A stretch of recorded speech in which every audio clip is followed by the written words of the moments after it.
Hai, Assalamualaikum warahmatullahi wabarakatuh and what's up guys? ITM Kelantan.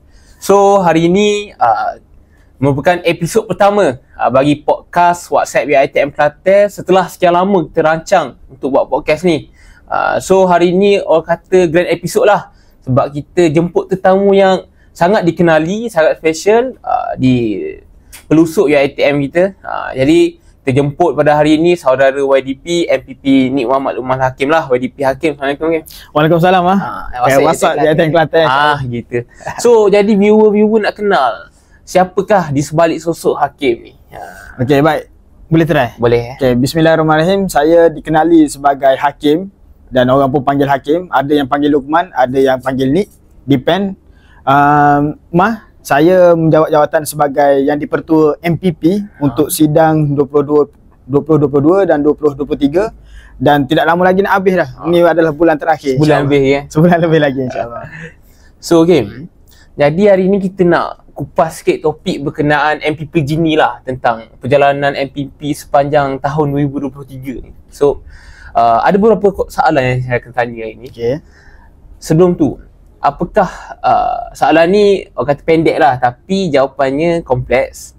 Apakah makna di sebalik MPP tu, Majlis Perwakilan Pelajar tu? Adakah sekadar nama? Adakah sekadar platform untuk kita jadi famous dan sebagainya? Okey, baik. Soalan pertama, soalan dahsyat. Okey, baik. Majlis Perwakilan Pelajar adalah sebuah nama yang kita panggil nama yang council untuk mewakili mahasiswa. Tetapi kita tahu kalau dalam Malaysia ni, student apabila masuk ke alam universiti, mereka banyak menjadi pak turut, banyak menjadi orang yang ikutan penyambung legasi semata-mata sahaja. Sehingga ada yang diberi nama MPP, Majlis Perwakilan Pengurusan. Ada yang kata MPP ni Majlis Perwakilan Program. Ada yang kata Majlis Perwakilan untuk penambahbaikan pentadbiran. Itu saja. Dia bukannya Majlis Perwakilan Pelajar. Ini jadi boneka lah. Ini jadi boneka ataupun puppet sahaja. Jadi makna di sebalik MPP yang kita kena ingat bahawasanya MPP ni sebuah satu wadah perjuangan. Betul lah kan? Kalau tak silap saya, program podcast ni ataupun penubuhan studio kita ni bermula pada tahun 2020 lagi. Tetapi tidak bersungguh-sungguh ataupun tidak berjaya dijalankan sehingga akhir 2023 baru boleh dijalankan. 3 tahun masa. Jadi kalau kita hanya follow pentadbiran, follow sahaja pengurusan semasa, memang kita tak akan sempat sampai bila-bila untuk jalankan benda ni. Okay, jadi maknanya kita tahu siapa-siapa saja yang menjadi MPP, dia bukan saja menjadi orang yang akan follow the rule, dia kadang-kadang kena jadi orang yang break the rule. Langgar dinding namanya. So, ramai pelajar kenal Hakim ni sebagai YDP lah. Sebagai orang kata kapten kapal untuk mengemudi satu kapal tu untuk berlayar ke destinasi. So, saya nak tanya, apakah orang kata ideologi YDP dalam mengemudi kapal untuk mencapai destinasi, dan apakah destinasi yang sebenarnya dituju oleh YDP? Okey, baik. Untuk pengetahuan nama, sebenarnya saya menjadi MPP ni adalah tahun kedua. Saya menjadi MPP pada tahun 2021-2022 dan tahun masa tu saya menjawab jawatan sebagai Esko Kerohanian. Kepimpinan. Okey, baik. Jadi masa tu skop saya adalah fokus kepada kerohanian dan kepimpinan sahajalah. Sebagai Esko, dan tahun ni pada sidang 22-23 saya menjawab jawatan sebagai yang dipertua. Okey, baik. Tujuan saya menyambung jawatan saya kembali pada tahun ini adalah kerana pada tahun lepas dia adalah era pasca Covid. Jadi asalnya Covid. Jadi saya menjadi MPP di zaman fully online, zaman hybrid, dan yang ketiga adalah fully face to face. Kini masa tu kampus kosong, sunyi lagi lah. Betul. Saya jadi MPP masa tu kampus sunyi. Bahkan saya tak tahu pun apa benda yang ada. Akhir tahun begitu baru saya tahu, okey, ni aset-aset ni ada banyak perkara. Tapi apabila kampus sunyi, jadi masa tu MPP ni ataupun persatuan ni pun dia tak ada orang. Kadang-kadang persatuan pun dah terputus. Dia punya legasi kepimpinan, senior dah keluar, tinggal junior naik, junior tak tahu apa-apa. Tak tahu apa sejarah kejayaan masing-masing.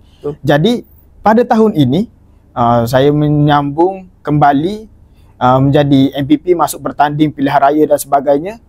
Matlamat dia satu saja, untuk menyatukan pelajar. Kerana itu tagline ataupun moto MPP pada tahun ini adalah Kesatuan Mahasiswa Pemangking Transformasi. Kita percaya bahawasanya dengan mahasiswa ni bersatu saja, perubahan akan berlaku di UiTM. Dia tak boleh MPP saja kuat, kelab-kelab tak kuat, tak boleh. Ini MPP tahun ni objektifnya lebih kepada untuk menyatukan semua kelab persatuan dan mahasiswa lah. Betul. Untuk membuat transformasi di kampus kita. Untuk membuat transformasi di kampus kita. Transformasi banyak. Pembangunan mahasiswa, transformasi berkenaan dengan infrastruktur, fasiliti, hubungan antara kelab-kelab, antara kelab-kelab dengan MPP, kelab-kelab dengan kelab-kelab yang lain, MPP dengan kampus Kota Baru. Kalau tahun sebelum ni, masa tahun pertama saya jadi MPP, sekali saja saya melawat Kota Baru. Sekali saja. Tahun ni disebabkan persatuan kita sudah rapat, alhamdulillah MPP kita tahun ni banyak kali dia turun ke Kota Baru dan sebagainya. InsyaAllah. Menarik. Artinya alhamdulillah lah MPP sesi ni prestasinya agak baik dengan penyatuan dengan kelab persatuan, dengan mahasiswa, dan mahasiswa pun kalau ada apa-apa masalah dia orang akan cari MPP lah untuk kita berhubung dengan pihak atasan dan sebagainya. So soalan kedua berkenaan dengan MPP ni, selaku YDP lah, macam mana struktur pentadbiran ataupun bagi struktur kerja lah, work yang MPP guna pakai? Okey, kita panggil ni lah, panggil organisasi dia macam mana. Okey, baik. Saya rasa soalan ni, terima kasih Mas. Soalan ni mungkin sedikit bagus juga untuk rakan-rakan kita di luar sana. Sebenarnya MPP tahun ni merangkumi seramai yang mempunyai kekuatan seramai 67 orang. 67 orang tu MPP ke macam mana? Oh tidak, 67 orang tu termasuk sekretariat. Okay, kita ada 14 orang MPP dan kita ada baki tu adalah sekretariat. Setiap MPP mewakili fakulti masing-masing, iaitu di mana UiTM kita ni ada 7 fakulti. Setiap fakulti itu mewakili 2 MPP. MPP setiap fakulti ada 7. Dan dalam MPP kita ada 7 jabatan dan 8 jabatan secara umumnya. Yang pertama ada jabatan majlis tertinggi. Yang kedua kita ada jabatan pengurusan sumber informasi. Yang ketiga kita ada jabatan pembangunan mahasiswa. JPM. Kita ada jabatan sukan dan kebudayaan. Kita ada jabatan kerohanian dan kesukarelawanan. Kita ada jabatan perhubungan dan pengantarbangsaan. Kita ada jabatan apa lagi itu panggil? Jabatan skolastik jaringan industri. Dan yang terakhir kita ada jabatan kebajikan dan khidmat mahasiswa. So kita totalnya 8 dah. 8. So 8 ini menggerakkan fungsi masing-masing untuk mengcover ataupun untuk menjaga kedua-dua kampus macam ada Kota Baru. Artinya jabatan di MPP UiTM kita ada 8 lah jabatan, dan setiap jabatan akan berfungsi untuk memainkan peranan masing-masing lah. Betul. Contohnya sekarang ni podcast kita pun yang menggerakkannya lah Jabatan Pengurusan Sumber dan Informasi atau kita panggil JPSI. So soalan seterusnya, okay, sepanjang tahun 2023 ni apakah achievement ataupun pencapaiannya yang MPP telah lakukan? Tidak kira lah program ke apa ke, apakah tu? Nak saya cerita ke yang besar-besar saja? Cerita perjalanan daripada dari awal tahun sehingga ke hari ni. Okey, baik. Bermula daripada awal kenaikan, kita banyak buat program juga, melibatkan program antara kita dan student, program kita dengan agensi-agensi luar, program dengan kementerian pun ada.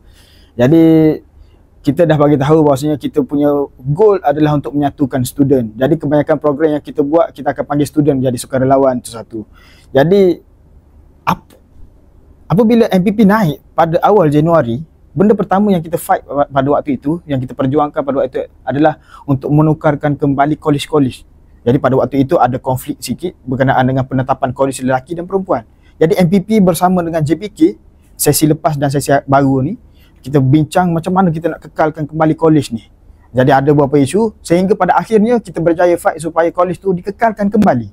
Menyebabkan ada ruang-ruang dan peluang ataupun kuota yang lebih untuk lelaki. Kalau sebelum ni, kalau ditukarkan college tu, dia akan meramaikan kepada sebelah pihak lah lebih kurangnya. Dan menyebabkan jawatan kuasa perwakilan college pun dikurangkan menjadi gabungan dan sebagainya. Kita bincang-bincang hampir 5-6 mesyuarat juga. 5-6 mesyuarat. Barulah kita boleh mendapat satu keputusan yang firm sehingga masuk ke dalam meeting dan sehinggalah kita berjaya untuk kekalkan kembali. Itu yang pertama. Yang kedua, program-program di peringkat antarabangsa. MPP juga telah terlibat dalam pertandingan debat antarabangsa bahasa Inggeris dan kita mendapat johan. Dan juga kita menyertai program pertandingan pantun antarabangsa juga. Kita dapat perak saya. Dan Amar merupakan salah satu pemantun.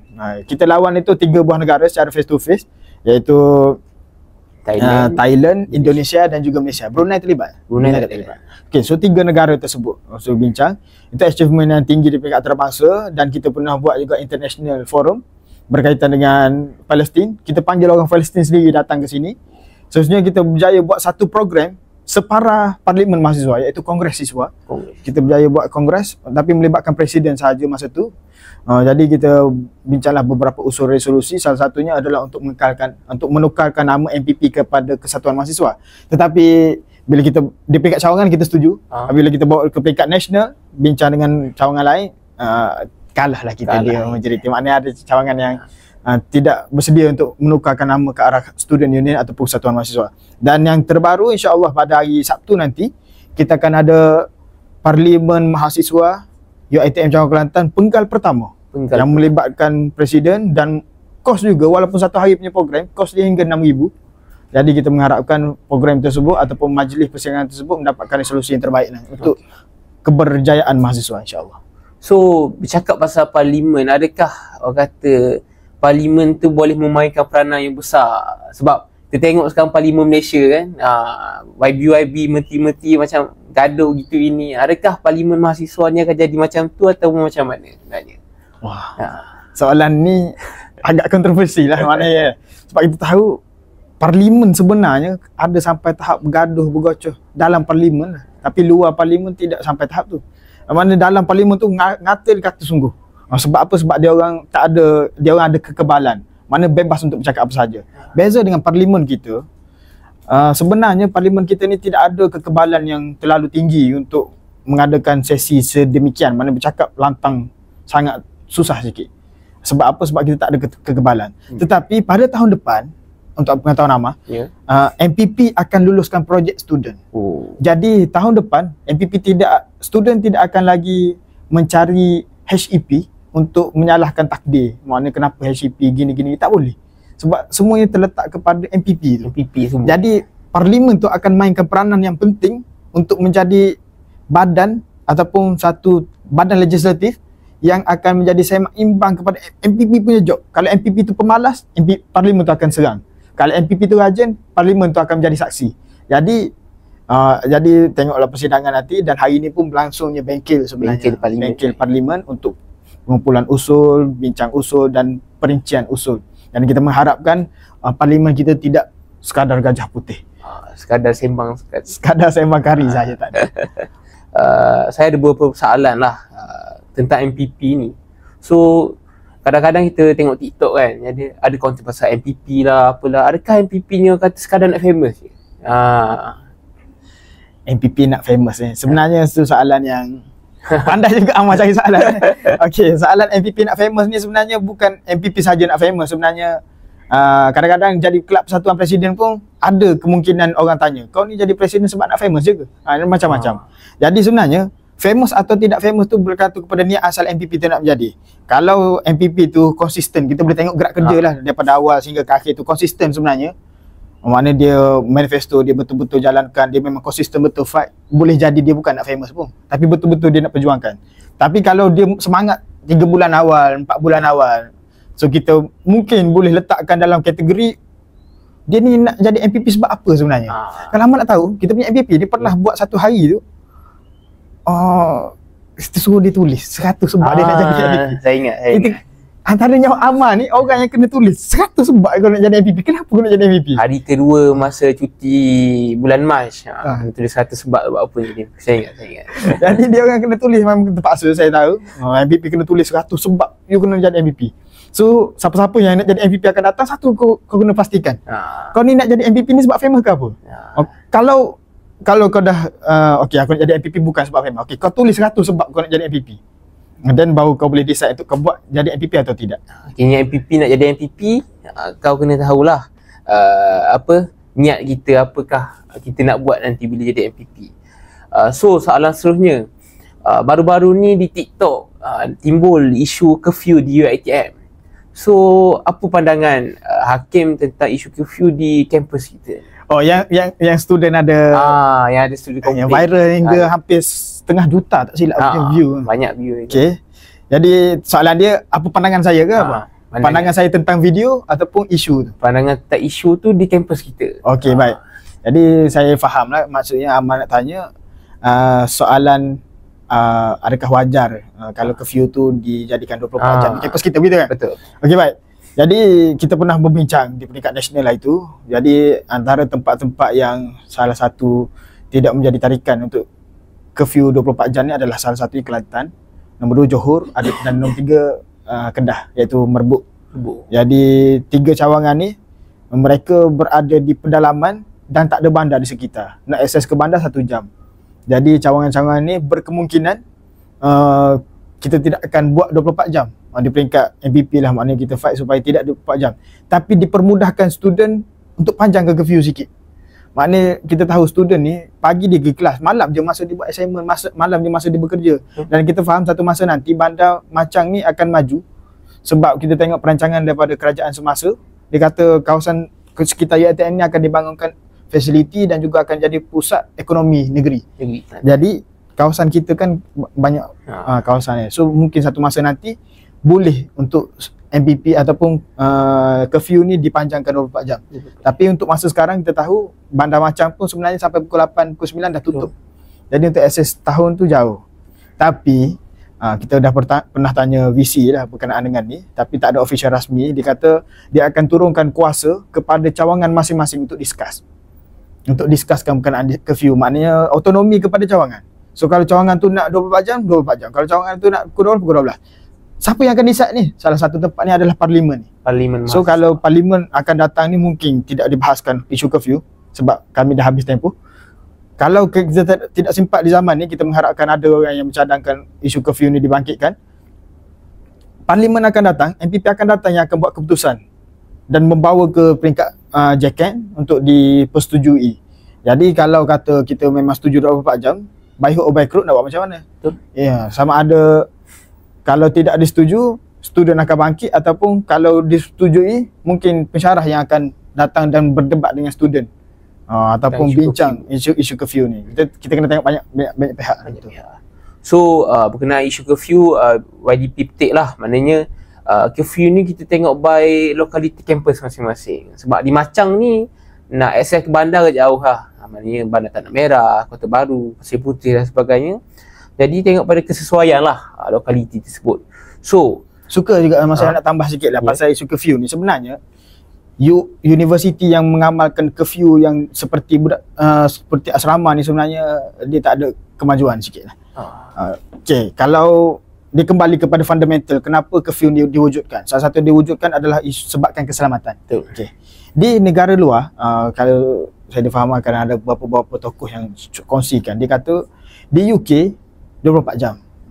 Kebanyakan universiti 24 jam, UM 24 jam, UKM 24 jam. Tetapi kalau isu kita ataupun kalau objektif kita untuk keselamatan, kita sepatutnya mudahkan. Maknanya kalau buka 24 jam bukan maksud pagar tu 24 jam. Ataupun bukannya maknanya tak ada orang langsung depan pagar. Ada. Tapi buka 24 jam tu maksudnya student boleh keluar masuk 24 jam. Dia nak masuk pukul 3, pukul 4 boleh. Tapi bila dia masuk tu, salah satu kaedah yang boleh dibuat iaitu access card. Dia kena touch card, betul masuk. So secara tidak langsung, secara belakangnya ya, universiti tetap boleh akses siapa yang masuk lewat, siapa yang masuk awal. Tetapi tidak ada sekatan sampai kena soal, sampai kena denda dan sebagainya. Masuk touch, keluar. Nak masuk touch, nak keluar touch. Jadi tak ada sekatan. Tapi dia nak masuk, of course lah, kalau setiap hari pukul 3, universiti bolehlah panggil orang tersebut, kenapa you sampai 5 hari masuk pukul 3, ada apa-apa. Tapi tak adalah sampai kena tindakan. Mana kita nak keluar daripada tindakan, jangan sampai di pukul 11 student nak buat assignment bagi berlambat dan sebagainya. Tapi ruang tak ada. Jadi kalau dia nak guna buka 24 jam, buka, tak ada masalah. Tapi bagi objektif tu sampai, kita fokus pada objektif keselamatan. So kalau student tu keluar, dia access card keluar pukul 12 tengah hari, 12 hari ni, sampai 4 hari tak masuk balik. Tu siapa nak tanggung? Last kali universiti sebut juga yang kena tanggung. So benda tu kalau dia kena balik kepada tujuan lah. Kalau tujuan dia keselamatan, tukar keselamatan, bukannya perketatkan curfew semata-mata. Tukar, mesti ada mekanisme lain. Kini kita mensistematikkan lah sistem keselamatan. Bahkan sekarang pun dia jadi isunya pasal contoh student yang ada nama, student yang anak datuk ke siapa, dia masuk bebas. Student yang tak ada nama macam kita ni, nak masuk kena soal, Ni kalau orang besar-besar calling je. Buka pagar, buka selalu. Ini double standard. Double standard itu yang student tak puas hati. Sebenarnya double standard tu yang tak puas hati. Okey, baik. Nanti kita borak dulu tepi lah. Kita borak tepi, lepak kedai kopi. So, saya nak tanya satu soalan lah. Okay. So, seperti mana viewer tahu, Hakim ni dia merupakan MPP bagi sesi 21-22 dan sesi 22-23. Okay. So, Hakim, which one is the better session lah? Wah, which one is the better session? Soalan ni keras juga sebenarnya. Maknanya, dia sebenarnya kalau saya bias kepada satu pihak terasa. Kalau saya bias kepada situ, sini terasa. Betul. Tapi jadi kita nak tahu macam ni, mana kata pembawaan. Okey, mana yang lebih better lah. Of course lah, yang sidang kedua lebih better daripada pertama. Kerana orang yang berada di pertama saya juga. Jadi kalau saya salahkan, saya lah yang tak function pada yang pertama tu kan. Jadi sama lah, which is better is yang kedua. Sebab apa? Sebab saya lebih ready untuk mengemudi di kapal. Tapi saya nak cerita sikit lah. Sebenarnya saya menjadi MPP ni ke dalam semua zaman. Okey, yang pertama zaman full online, tak ada orang. Yang kedua hybrid, ada orang tak ada orang. Yang ketiga saya hidup di zaman full face to face. Dan saya hidup di zaman MPP yang terakhir. Kita adalah zaman MPP yang terakhir. So kita merasai okey, ni adalah budaya MPP. Dan saya juga merasai di zaman penubuhan student union yang pertama. Jadi saya kata yang boleh rasa belaka lah. Gini macam mana, zaman MPP punya style dan pembawaan penerimaan masyarakat macam mana, dan student union akan datang, kita yang menerima surat tugas, dan saya difahamkan MPP tahun ni yang akan mula untuk luluskan projek untuk akan datang sikit. Tapi belum ada kata putus lagi. Jadi insyaAllah of course this session is better than tahun lepas. Saya rasa saya bekerja lebih banyak pada tahun ini dibanding tahun lepas. So, kita cakap tentang Hakim sebut tadi, dah rasa pasal online, separuh hybrid dan fully face to face. So, bagaimana penerimaan mahasiswa dalam fasa-fasa tersebut? Adakah semakin baik? Macam mana? Okey, baik. Sebenarnya ni kita kena tanya student. Okey, penerimaan student kita tengok dia bergantung kepada macam mana cara untuk kita panggil orang. Kalau macam setiap kali MPP buat panggilan, orang semakin tak nak datang, so kita boleh tengok mungkin MPP tu tidak diterima ataupun tidak relevan ataupun tidak relevan. So kalau kita tengok sekarang, Alhamdulillah kita punya presiden sampai sekarang still bagi kerjasama, even di Kota Baru pun kita bagi tahu hari ni nak buat meeting petang, dia orang boleh commit, semua presiden boleh datang, Alhamdulillah. So itu depend on student lah nak gambarkan ataupun nak bagi tahu kami ni macam mana, dan tidak ada masalah. Even kalau korang menolak kami pun, itu adalah tugas kami.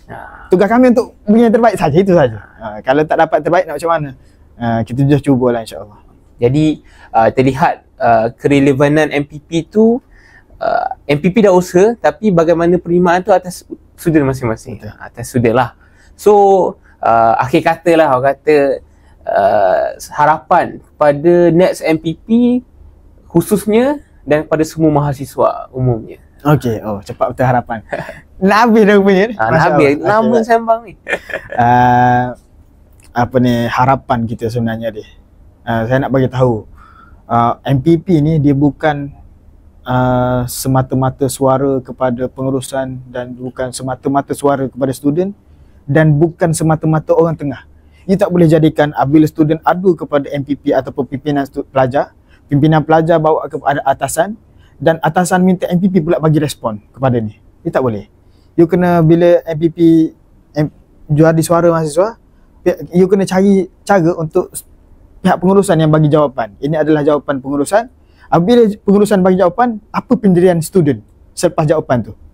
Bukannya kita keluarkan statement menyatakan pengurusan sepatutnya begini, jadi kami akur saja, tak boleh. Kita kena menjadi check and balance kepada universiti.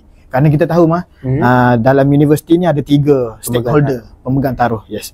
Yang pertama adalah student yang pertama, ataupun kita kira guru lah. Kalau tak ada guru, tak ada orang pandai, tapi mana-mana guru mesti lahir daripada student kan. So kena ada student dulu. Ada student baru ada guru, student yang menjadi guru. Dan yang ketiga baru pentadbiran yang urus takbir universiti. Jadi tak boleh universiti ni membuat satu keputusan meninggalkan student. Walaupun depend lah, kalau student tu ikut perusahaan, itu nak macam mana, tu pilihan raya punya tempat. Jadi kalau MPP masa tu dipilih dan MPP tu betul-betul student based, jadi MPP yang akan main peranan untuk universiti tak boleh buat keputusan tanpa tiga stakeholder ni. Kena ada wakil universiti. Even sekarang nak banjir, kena panggil student untuk menjadi orang. Sekarang mungkin ada online lepas ni mungkin sebabkan banjir, kilat ke apa semua. Jadi ada banyak belajar online. Jadi nak buat keputusan online tu siapa yang nak buat keputusan? Nak buat keputusan tu kena panggil MPP, salah satu orang yang untuk bincang. Kalau tak boleh MPP pun mana-mana student, wakil student kena ada. Fair tak? Jadi kena ada benda tu. Keadaan student tu juga. Kena tahu keadaan student. Jadi harapan kami MPP yang akan habis bila-bila masa saja ni, mengharapkan perjuangan yang telah dibawa oleh MPP, kau jangan adakan dalam kepala sikap scrape off. Scrape off ni maknanya MPP dah buat, kau nak potong. Kau teruskan yang baik, kau teruskan. Yang buruk kau baiki. Tak apa. Yang tu kena buat. Tapi yang paling penting adalah, yang pertama, you kena jadi seorang pemimpin yang baik. Of course, kalau kau tak jadi baik, kau tak boleh jadi pemimpin. Nombor dua, kau kena boleh memimpin. Ramai orang baik tapi tak boleh memimpin. Dia boleh baik ikut arahan, boleh baik, tapi dia tak boleh memimpin. So you kena boleh memimpin. Nombor tiga, you kena jadi pembela. Ramai orang baik jadi pemimpin, dah pemimpin ni, dah boleh buat arahan, buat program, tapi you tak boleh jadi pembela. You kena jadi pembela. Pembela kepada student, pembela kepada orang ni, pembela. Biasanya pembela kau tak ada gaji. Jadi benda-benda ni lah. Dan kita MPP kita tak ada gaji, tapi kerja banyak. Banyak begitu juga duit. Betul, banyak habis duit. Begitu juga persatuan-persatuan. Tapi you yang pilih the path. Awak yang pilih jalan ni. So awak kena terima dan buat sampai habis. Dan pada akhirnya jalan yang kita pilih ni sebenarnya membina kita di masa akan datang. Betul. Untuk menjadi lebih baik. Betul. Dan harapan pada mahasiswa tu. Masya-Allah. Okay. Ada harapan mahasiswa. Okey, baik. Jadi untuk mahasiswa saya promote sikit. Nanti setiap tahun atau setiap semester dia ada majlis anugerah kecemerlangan mahasiswa, dan saya mengharapkan korang salah satu di antaranya. Nombor satu. Nombor dua, without commitment we never start. Tanpa komitmen kita tak akan start. Without consistent we never finish. Tanpa konsisten kita tak akan selesai benda tu. Jadi setiap benda you dah masuk dalam UiTM ni, yang pertama you dah berazam untuk buat, dan you kena buat sampai habis. Jangan buat separuh jalan. Itu saja, masya-Allah. So pada semua viewer-viewer mahasiswa lah, orang kata kita kena lihat balik sebab apa kita berada di universiti ni. Mak ayah kita dah berkorban untuk kita, siang malam cari duit untuk kita belajar, untuk kita menjadi penyambung legasi untuk masa depan negara yang cerah, insya-Allah. Jadi kita berada di akhir episod dah, Hakim. So stay tune guys untuk the next episode. Jadi terima kasih saya ucapkan kepada saudara Hakim. Terima kasih ya. Terima kasih, Mas. So nantikan the next episode. Assalamualaikum warahmatullahi wabarakatuh dan WhatsApp UiTM Kelantan.